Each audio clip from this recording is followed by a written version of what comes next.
Welcome to all you PMOs, PMEs, POMOs, POMEs, and PIMQs. Welcome to the world, the podcast where we discuss all things related to the process of waking up, walking out, and moving on from life as a Jehovah's Witness. I'm Dr. Ryan Lee, a former JW with a doctorate in clinical psychology and a practicing therapist, specializing in helping former JWs and other former cult members move through the recovery and rebuilding process. All right, how's it going, guys? So, I know I said that this was going to be a three-parter with regards to psychedelics, and episode 2 was supposed to be a dramatic retelling of my very worst experience with psychedelics. And I'm sorry to disappoint you. I've decided to switch things up just a little bit. And I'm going to be completely transparent about why. But first, side note, don't worry. We will get back to that story. I will dedicate a full episode at some point to telling you about one of the most harrowing psychedelic experiences I've ever had in my life. But here's the reason why I decided to move things around. As I mentioned in the last episode, we have an upcoming XJW Ayahuasca retreat coming this March. And I gotta say, it's shaping up to be something really unique and special. In addition to working with ayahuasca, we have 8 days packed full of intensive workshops, specifically tailored for overcoming the most common challenges we face as ex-Jehovah's Witnesses, like people-pleasing, setting boundaries, reconnecting and embodying our most authentic self, confronting fear and death, grieving lost relationships and forming new healthy ones, and honestly, that just barely scratches the surface. The theme of this retreat is cutting the cord, and that's exactly what we're going to be doing. For so many of us, we've left the religion, but we still feel the pull of so many corded attachments to relationships that leave us feeling depleted, to outdated indoctrination and programming that we know doesn't serve us, but just haven't been able to quite shake. Or cords like fears that there's something deeply wrong with us, or that we're too far behind the rest of the world to catch up. These are just a few examples of the kinds of energetic cords that sap our energy on an ongoing basis. And this is energy that could be better used in healing, growing, forming healthier relationships. And when we do what needs to be done in order to cut those cords, we recoup all of that good, juicy energy. Anyways, so the reason I decided to jump straight to the ayahuasca episode is because we have assembled a beautiful, juicy energy group of 10 ex-JWs for this retreat. Actually, hold on. We have one former Catholic and another person from a different fundamentalist Christian cult, but I digress. We still have 3 spots left to fill. And given the logistical planning and preparation required for sitting with ayahuasca, we'd like to fill those remaining spots sooner than later if possible. Now, let me just be clear for a second. Whatever you may be thinking, this isn't about us just trying to make a quick buck or just trying to hype up this thing to just bring in anybody that will come our way and fill them up with ayahuasca. You know, the truth is that we earn a fairly minimal amount in relation to the amount of time and energy we're putting into this. And honestly, we're just driven by this very deep desire to do this work with people who are ready for it. And if that means we don't fill those last 3 spots, then so be it. That's fine. We have a good group of 10 people that we feel really strongly are ready to do this kind of work. So yeah, with all that in mind, today's episode will be dedicated to learning more about ayahuasca, what it is, what the benefits are, and of course, we'll be sharing a little bit about my own experience with the medicine along the way. Okay. So I'm going to start by assuming that you know nothing about ayahuasca. I'm sure a lot of you out there are really confused about how to spell it for a Google search. Ayahuasca, A-Y-A-H-U-A-S-C-A, is a psychedelic plant medicine that has been traditionally used for centuries by indigenous peoples in the Amazon for spiritual and healing purposes, and has been found to have tremendous benefits for resolving issues related to trauma, depression, anxiety, addiction, and a host of other things. Now, just in case you hear all those things and you're like, all right, sign me up. It sounds great for everybody all the time. Not necessarily. It may be right for you, and hopefully by the end of this podcast, you'll have a better sense of that. But yeah, ayahuasca is one of many different types of psychedelics. And if you haven't yet, you might want to listen to the last episode for a broad description on what psychedelics are. But in short, psychedelics are a class of psychoactive substances that produce profound changes in perception, mood, and cognitive processes. Processes? Processes. They're often associated with altered states of consciousness, spiritual experiences, and heightened sensory awareness, and have this tremendous capacity to help us heal deep wounds, or what would be considered mental health disorders that interfere with our ability to live fully. Now, most psychedelics have the potential to help us, encounter and release these pockets of trapped trauma energy that are within us. But ayahuasca is somewhat unique in this respect. Psychedelics like psilocybin and LSD usually give you a lot more agency in dictating the flow of your trip. In other words, if you work with these medicines, you may find that you stumble across some dark corner of your psyche that you'd really rather would keep buried. And with some exceptions, of course, you usually have a little bit more choice in deciding, I don't know, that feels a little bit too spooky for me right now. Maybe I'll just bust out these crayons and do a little coloring instead. In other words, I'm not in the mood to go there right now. Ayahuasca, on the other hand, is all about going there. It's kind of like this heat-seeking missile for stuck trauma. Now, quick side note, not every ceremony is challenging or hard. There are many ceremonies that can be relaxing, soft, nurturing, supportive, all around great. And everyone is different in the ratio of challenges to bliss in their experiences. But generally, those most clogged up with trauma or the effects of an unhealthy lifestyle will usually get hit the hardest, at least at first. But here's the thing. After working with ayahuasca over 100 times over the last 7 years and sitting alongside over 1,000 other people, the ultimate blessing, it sounds so dark, that I can wish for you, in my opinion, is I hope you have a hard one. The beautiful ones are nice. I mean, who wouldn't like to be showered with bliss and told straight from the universe that you are loved, you are one with all, and that all is well and everything is exactly as it should be? There are plenty of those experiences, and they're delightful. But the hard ones, in my experience, are the ones that usually produce the most profound change. Those are the ones where you see people lay down this heavy emotional load that they've been carrying for a lifetime and walk away bright, alive, 80 pounds emotionally lighter with a renewed lust for life. And listen, I have had so many hard ones. For what I could tell, I'm pretty sure I have much more than the average person of hard experiences with ayahuasca, and I'm pretty sure it's because I'm a bit of a stubborn son of a bitch cognitively. And I can say without question that some of the most challenging experiences of my life have happened during ayahuasca ceremonies. I can't think of anything that really even compares to it.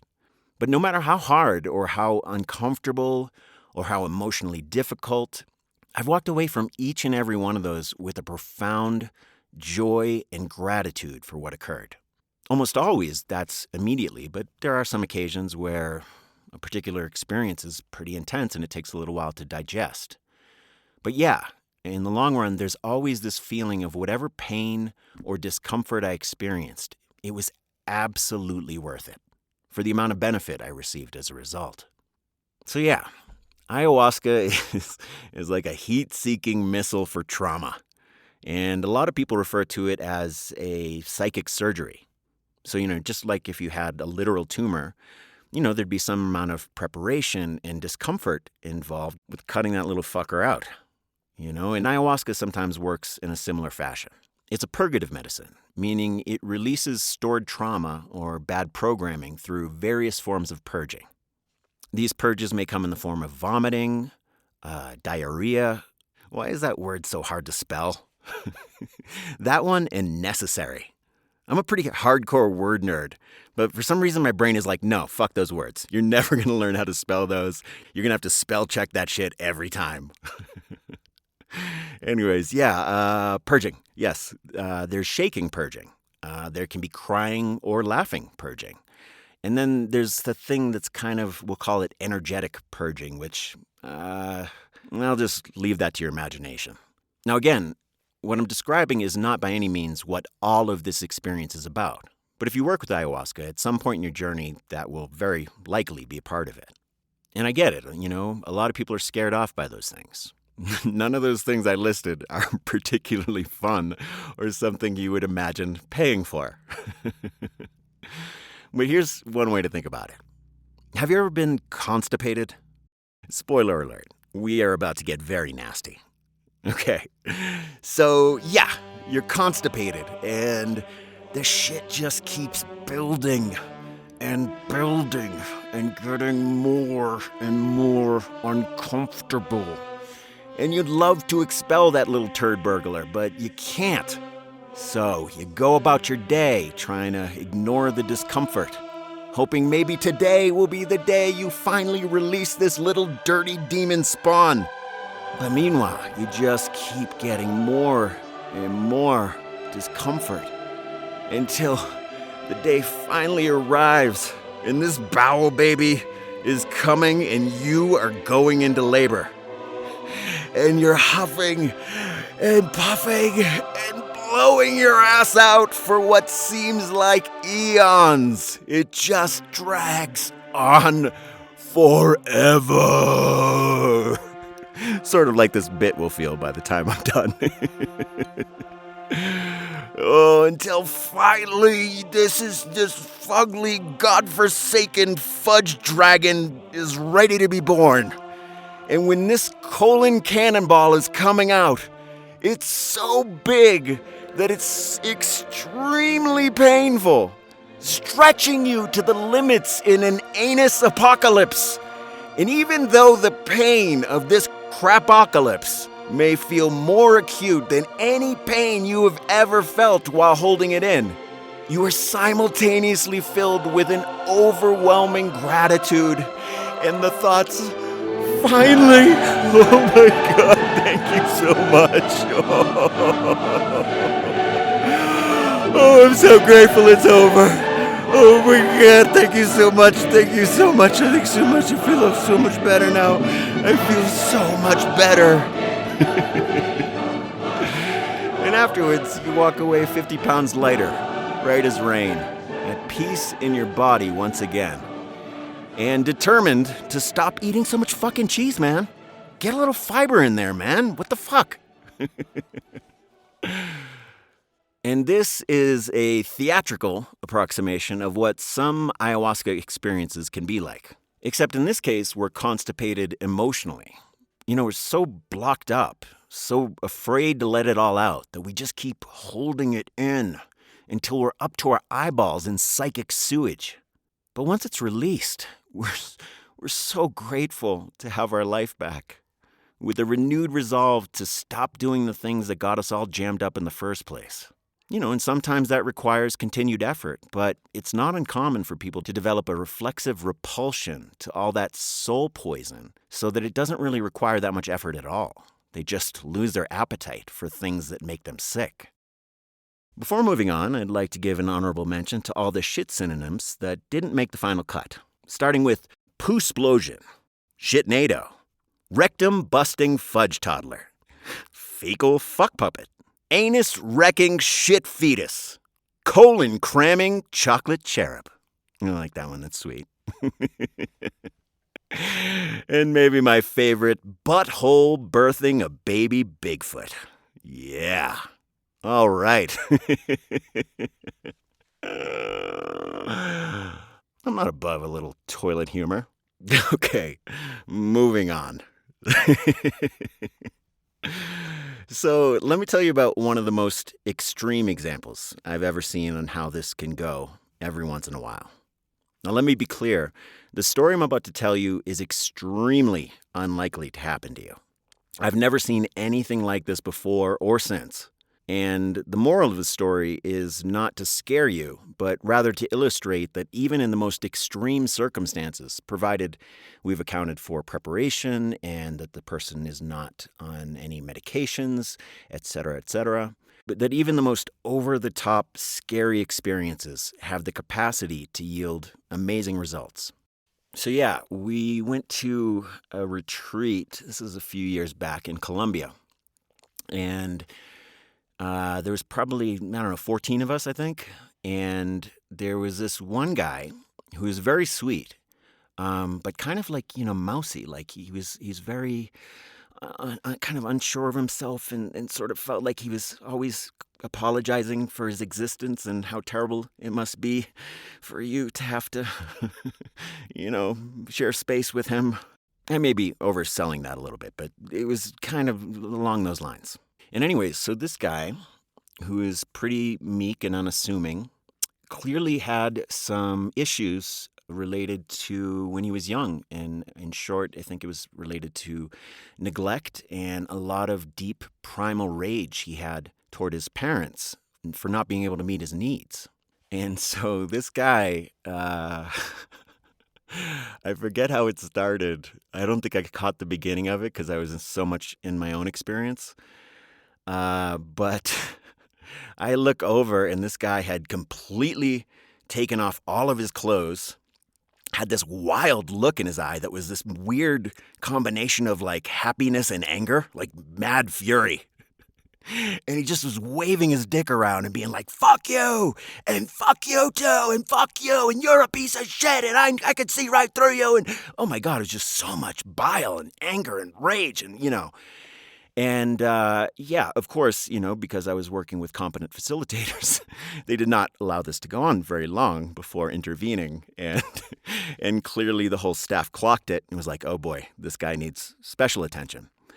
And so very lovingly, they, approached him, not to set him off anymore, helped feel him safe. But he was so animated and there was so much going through him that he needed to release in some way. They just had to get it out. Like it was just this awful thing that had been buried for years that he just had to fucking say, And so ultimately they ended up having to tie him to a chair for about the remaining 3 or 4 hours, I think. And it was so beautiful. I got to tell you, I know it sounds crazy, but the staff was just so loving. And they were just so like, hey, we got you, buddy. You let it out, whatever you need. We're here for you.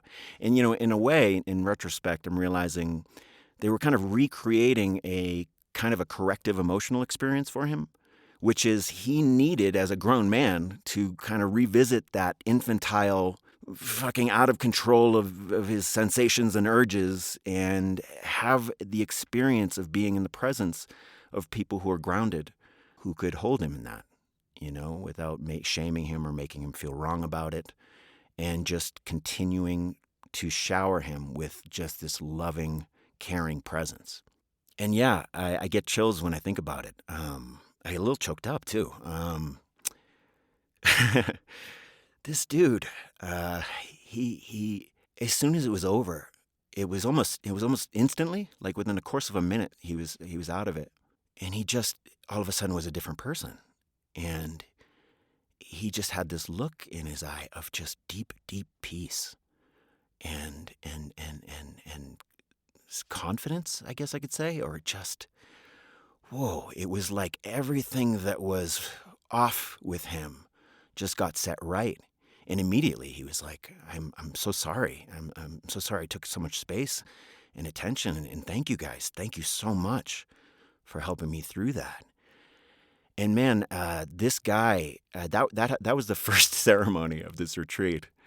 And that's how he was for the rest of the retreat. I mean, I didn't keep in touch with him afterwards. But given what I've seen in the way this medicine works with other people, I would not be surprised to say that that's where he's at right now, emotionally.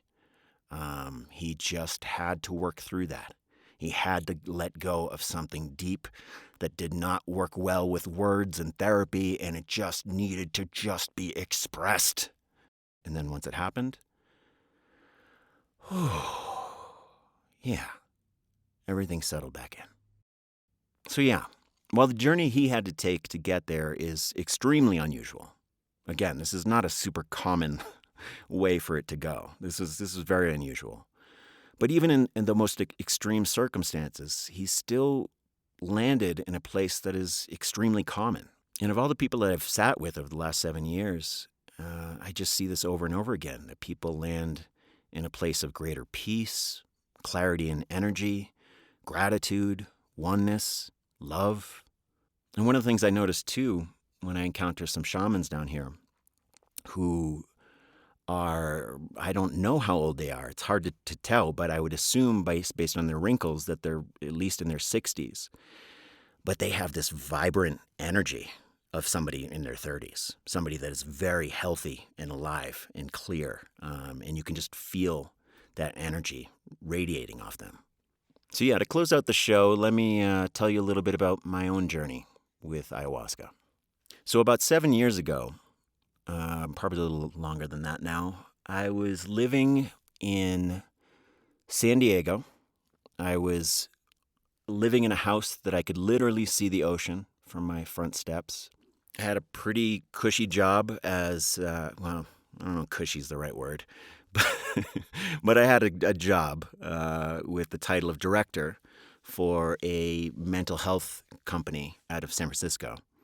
And yeah, it was just a typical cliche story, which was I was living on the beach and I was making good money and I had a prominent position and I never wanted to be dead. More, I don't know. I probably had lower points, but like, no, this was one of them. It was just like, I was working so hard. I was working like 60 plus hours a week, so that even when I had a day off to enjoy the beach, I really couldn't because I was just so overtaxed.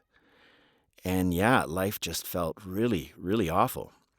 And at this point in time, because of a very bad psychedelic episode that I will tell you about in another episode, I was sworn off psychedelics for many years. Probably, I don't know, 13, 14 years.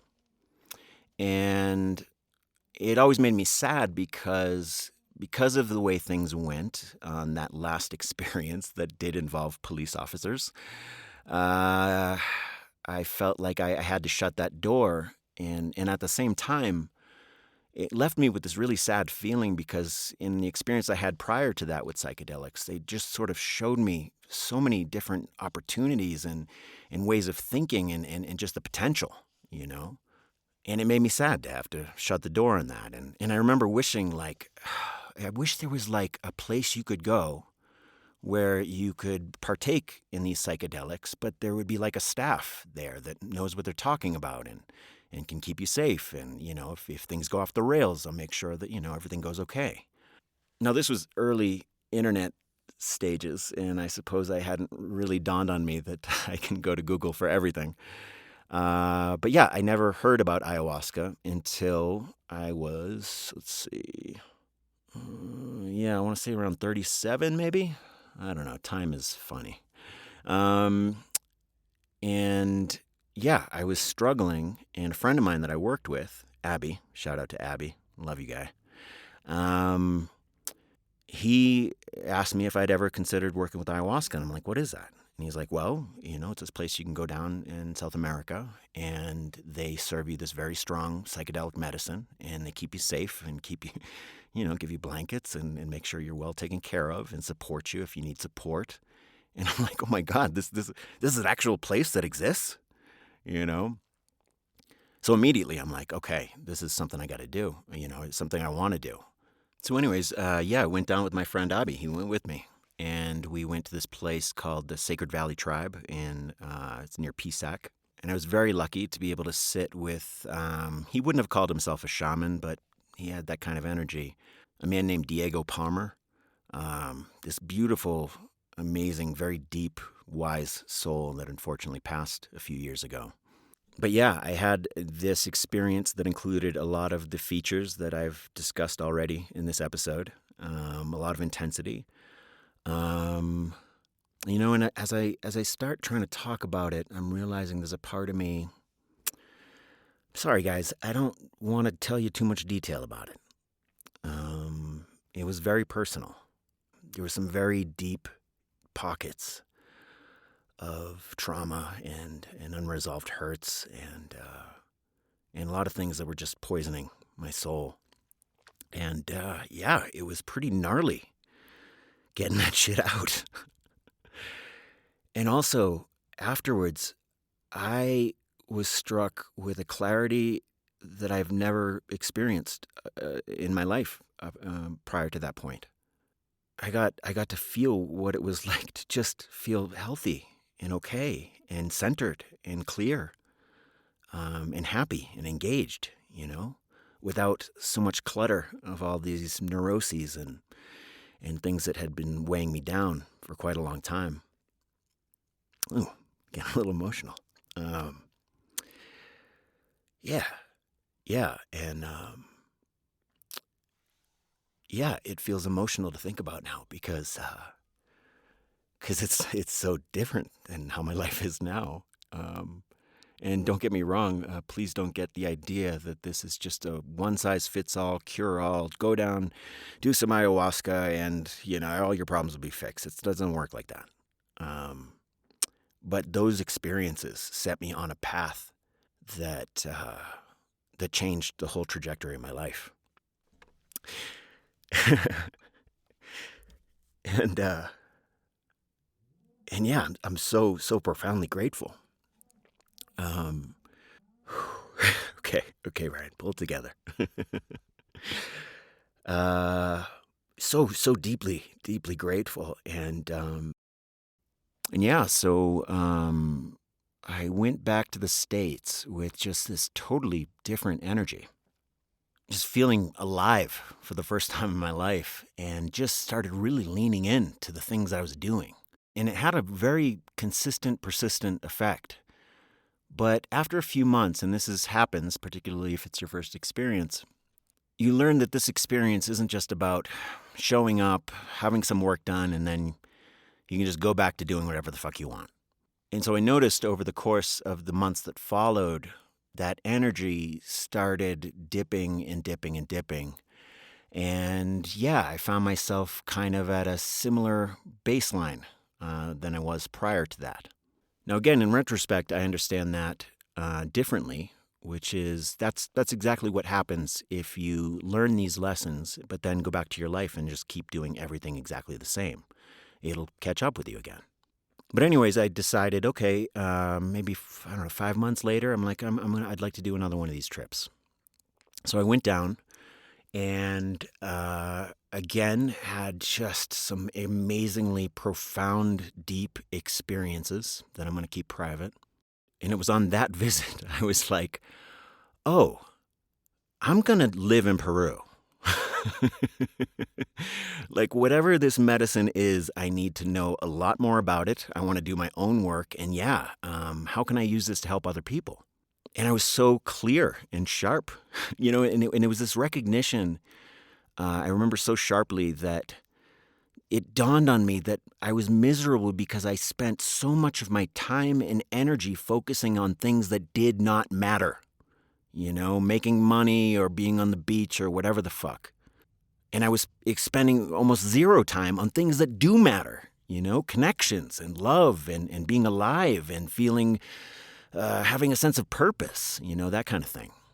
And so in the clarity that I received after the second set of ceremonies, I came back to my job and walked in very confidently. Now, here's the thing. I walked in knowing that I was ready to walk away from this job completely, if need be, in order to pursue exploring what this is.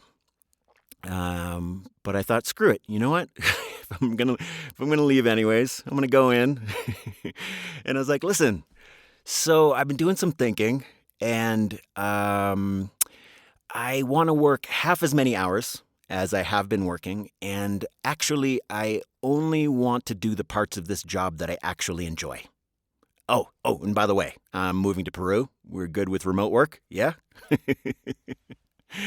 And I remember just being like, I didn't expect them to say yes, but they were like, okay, I guess we can make that work. And it worked out perfectly. And I ended up going down to Peru and held on to that job for 2.5 more years until I realized corporate life is not for me. I like being able to set my own hours. I like being able to live a full life and take care of myself. And this is all just to say it was just so many blessings and all of these decisions, best decisions I've ever made in my life. And I owe a tremendous amount of gratitude for ayahuasca and how it's helped me shift what's really important. And listen, I'm a good therapist. I am. I'm good at what I do because I love what I do. And side note, I mean, I've become so much of a better therapist through the lessons I've learned with ayahuasca. But listen, therapy is great and useful, and over the long term does produce a lot of the same changes that you'll see when somebody works with ayahuasca. But the timeline is so accelerated when you work with ayahuasca. The same development I'd see over the course of a week-long retreat, I would normally see that in clients over a year or two. And again, it's definitely not for everybody. It's really intense. It's not something that you fuck around with or do on a whim. It's something you take very seriously. And for some people, it might be a good idea to keep going to therapy for a few more years to get a little more grounded and stable on the landscape of your mind before trying to engage with ayahuasca. But if what I've shared in this episode speaks to you, definitely do some more research. Check into it. It's only something you should do if it calls to you and if it speaks to you. But if it does, follow up on that. And whether you're interested in this coming retreat, we most likely will be doing others. But reach out to me. Let's talk. I'd be happy to talk to you and explore whether this makes sense for you. And again, it's not like I'm trying to sell you on something. I absolutely am not. But I do have some information that might be helpful if you're thinking this might be for you and supporting you in helping figure that out. Creating concrete visions of a macrocosmic prism with a brilliant optimism and appropriate ambition to be open from the center, redirected to the moment. This is it, love, unrestrainable nature. We can change. All right, that's about all for today. Thank you so much for stopping by. I hope you found it helpful. If you did, well, you know what to do. I'm not going to go through the list again. Help a brother out. Likes, subscribes, etc. If you have any questions, feedback, or ideas for future topics, email me at drryanlee@drryanlee.com. Or if you'd like to learn more about the retreat, you can go to drryanlee.com/retreat.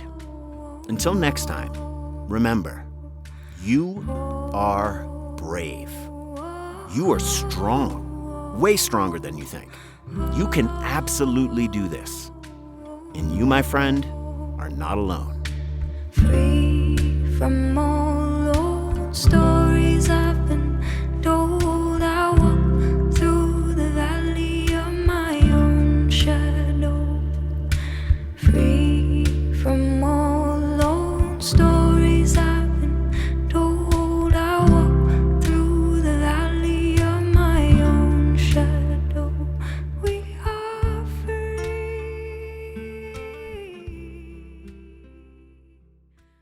Fecal fuck puppet. Fecal fuck storm. Turd torching torment. Asshole aching abomination. Clearly, I'm a fan of the alliteration. Fudge flinging fuckery. Rectal rocket rampage. Porcelain denting shit spawn. Sphincter shattering mud baby. Toilet busting bowel beast. Fecal fuck nugget.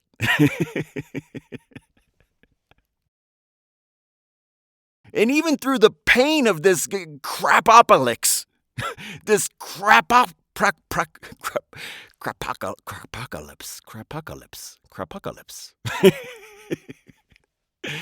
crapocalypse. And even through the pain of this crapocalypse,